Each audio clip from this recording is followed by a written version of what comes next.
All right, here we go. We are back live here at FETC 26. We have Rob Abraham with me. We have Rayna Freedman. I am so thrilled to be here. We are live on our first day here. So can you fix the spelling of my name, sir? Yes. I'm going to call you out on that. Call me out. This is what happens when you go too fast. I am not Rayanne. No, you are not Rayanne. See, what happens is we had a lot of not making excuses. I'm talking reasons. We had a lot of things going on. That is 100% of me. It will be fixed when it is live on YouTube. Not to worry. The power of technology. So Rayanne or Dr. Rayna Freedman is here with us today. I wish she has a sense of humor. Yes, she definitely has a sense of humor, or you probably wouldn't be here. We have a lot of fun here and go from there. So for those who don't know the work you do, share about your work. You've been an amazing educator in the classroom. If anyone does not follow her, make sure to follow her because you learn so much, so many great things with your students. And for me, the practitioners who bring it to class each and every day impress me. Thank you. So I teach 5th grade in Mansfield, Massachusetts. We are the JJ Secret Agents. So you could do a search for hashtag JJ Secret Agents and see all the things that our students are doing. But I'm very fortunate because I work in a district that supports a lot of the progressive student-led things that I do. So, I'm one of the only classes in the elementary school who does student-led conferences. My kids are blogging and podcasting and using AI through me and doing a lot of big picture things. And we help our community. We have a partnership with the local food pantry. And then I also do some things outside of school as far as I consult with EdTech teacher and I do some work with BrainPOP. I'm actually here going to be presenting on the vendor floor with them. And I'm Brisk certified, MagicSchool certified, the Google thing, all the things. The whole thing, yeah. That's exciting. And again, we've partnered this year for the 3rd year with Tech Booth 2730. Rob, thanks for being here and being a great partner. We've done this at many events, but here is always a lot of fun. Oh, yeah. I absolutely enjoy our partnership together. Stronger Together podcast, Stronger Together team. You guys are wonderful. I've met so many wonderful people just doing this podcast. And, I'm fortunate. There's so many great people out there. But sometimes you get in your little bubble and life just doesn't allow you to see what's out there. And these conferences are great. So it's just a wonderful opportunity to be here with you guys. And Tech has actually done a large support of MassQ, which I run the programming for. Oh, yeah. It's one of my favorite conferences as well. Nice chance to meet with the local teachers and really get that one-to-one FaceTime. And you guys run a fantastic conference. We try. Only stadium-run conference in the country. It's amazing. And for a Jet fan, it's a little difficult. But so is most things in the NFL season. But so speaking of, you were the past president of MassQ. I was, and now I'm the programming lead. Now you're the programming lead. And how do you balance that work with the classroom work and just sharing all the great things you do? I don't sleep much. Okay. I sleep 4 hours a night. That's all I need. There was a study that just came out with genetics that actually is okay. But I think for me, I am it's people first, right? Yeah. So when people reach out or do things, I do it and get it done and off my plate. So that way I don't have this list of things to do later on, if that makes sense. And I also find that when I'm teaching and I'm pretty organized. So sometimes during my preps, if I finish my work for school, sometimes I'll use a little bit of time for MassQ, but a lot of that happens after school and on the weekends. Wow. So let's dive into your FECC time. You have a few sessions. You had one this morning at 10:30, and then you have a few coming up. You have one tomorrow. At 1. At 1 o'clock. Tomorrow.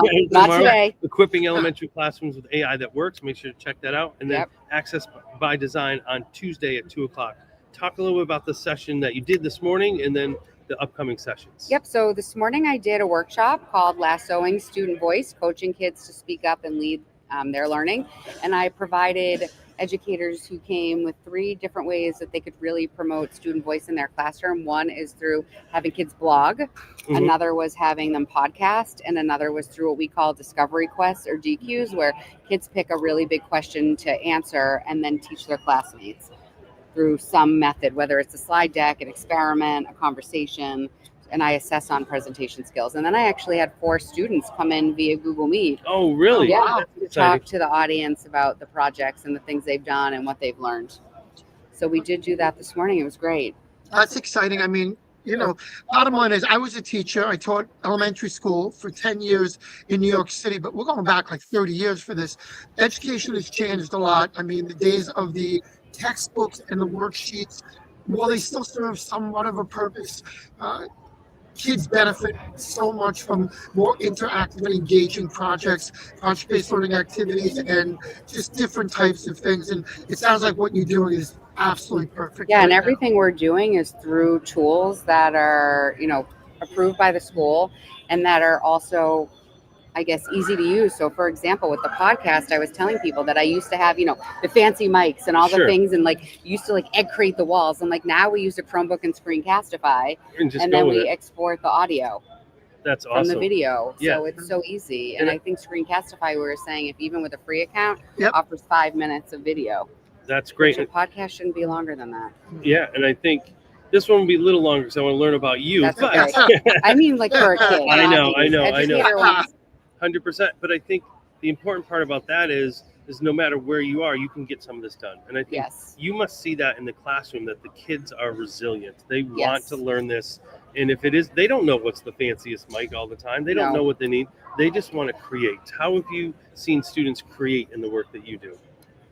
In terms of the three things, or just in general? In general, the creation work that they do. I mean, I have kids that are talking about ways to make things better.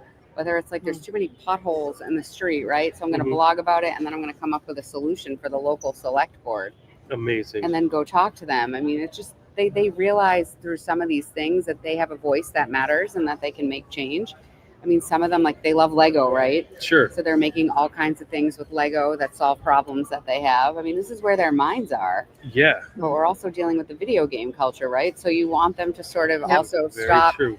all the YouTube shorts and all the things. My kids are making TikTok videos on the Chromebooks at lunch. Yeah. Wow. And they're not on TikTok. They're just using the camera Sure. on the Chromebook. Yeah. But they know enough to do that.